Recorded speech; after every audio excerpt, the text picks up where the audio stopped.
Hey YouTube, I've been wanting to make an update on my long-term kratom user video for a long time. I get lots of questions on that. Um, I'm pretty much off kratom, and I'll tell you how I did it. I used Kava, and I didn't even make the drink. You can, I just buy big bags of it off Amazon for like 50 bucks. And I would just stir a little bit into some water like I did my kratom when I felt like I was getting restless leg syndrome, which is what usually happened. I weaned myself down to like 2 doses a day from like 4 a day. And, um, and when I would feel like I needed the dose with kratom, I would take kava instead.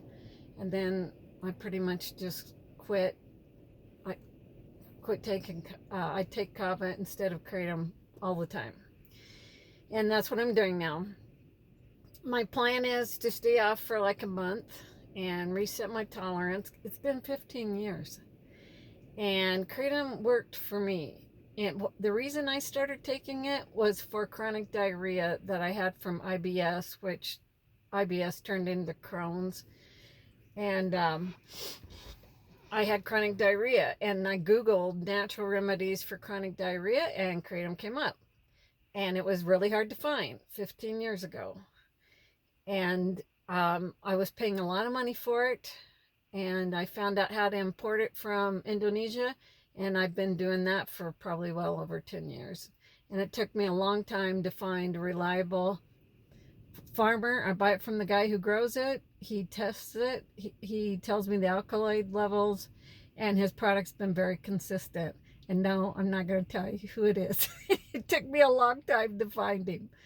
Um, and you never know. You're gambling, because I buy like 100 kilos at a time, and you're never sure if you're going to get it. I've had several batches or what orders be confiscated or lost, and so you take a chance every time you do it.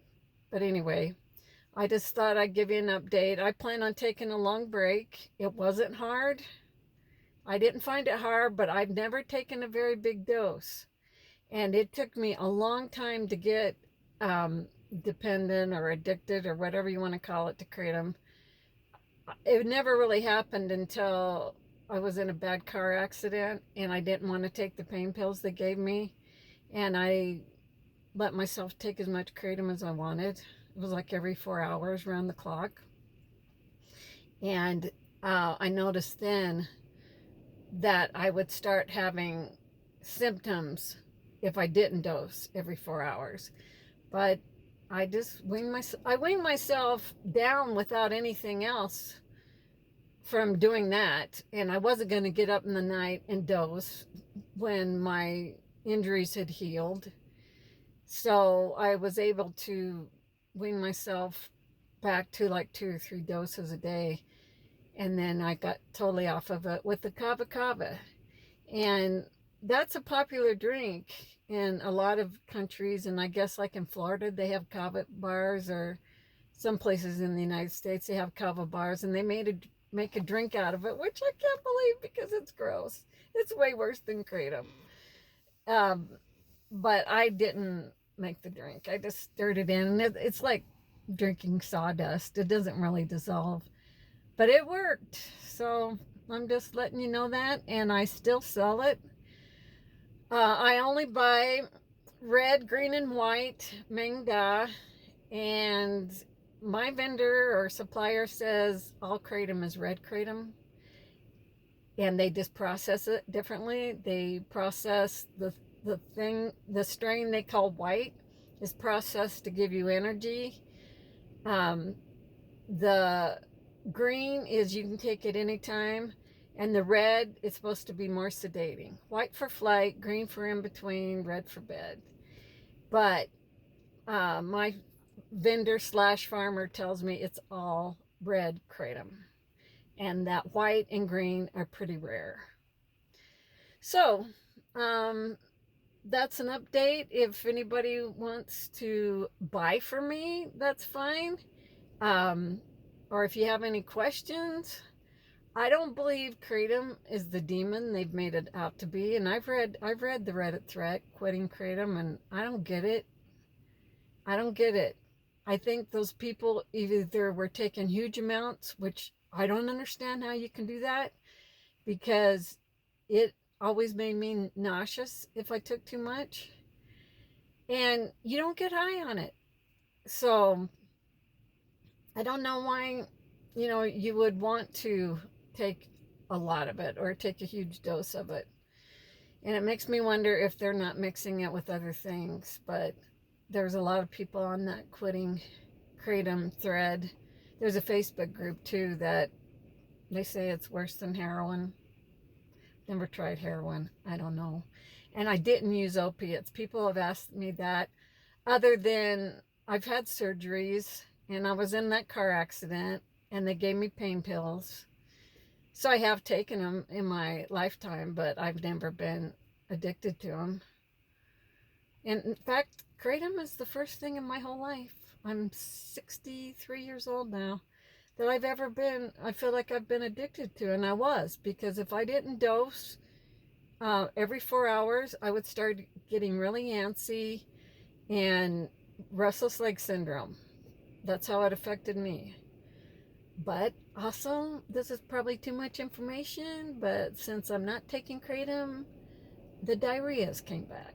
So my plan is to take a really good long break and just take it maybe once in the morning, like an iced teaspoon scant, like level iced teaspoonful. I think that's about 2 grams. I measured it one time, but I don't leave my scale out all the time.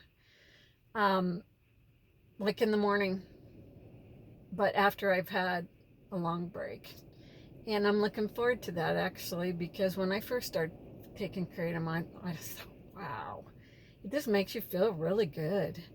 And I wasn't taking it for depression or anxiety, but I have as much anxiety as everybody else. And when I discovered it, I had grown kids that were having lots of problems, and I just noticed that when I took my kratom, it didn't bother me so much. So, but I never did anything stupid.